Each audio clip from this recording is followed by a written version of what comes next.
আজ আমি এমন একটা রেসিপির কথা বলবো যার সাথে জড়িয়ে আছে বাঙালির আবেগ।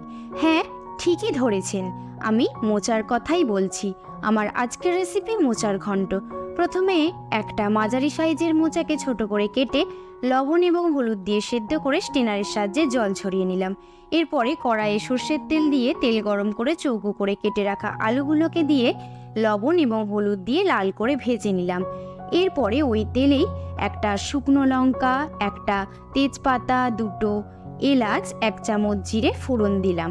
ফোড়নটা থেকে সুগন্ধ বেরোলে দিয়ে দিলাম 1 চামচ গ্রেট করা আদা।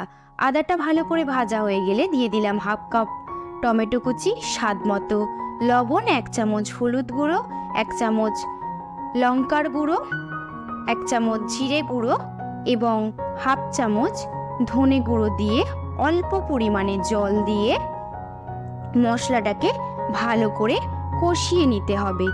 এরপরে এর মধ্যে ভেজে রাখা আলু, ভেজানো ছোলা এবং সেদ্ধ করা মোচাটাকে দিয়ে ভালো করে কষিয়ে নিয়ে তার মধ্যে দিয়ে দেব 3 চামচ নারকেল কোড়া, পরিমাণ মতো চিনি এবং 1 বাটি জল দিয়ে ঢাকা দিয়ে কিছুক্ষণের জন্য রান্না হতে দিলাম। এরপরে মোচাটা সেদ্ধ হয়ে গেলে তাতে গরম মশলার গুঁড়ো এবং ঘি দিয়ে নামিয়ে নিলাম।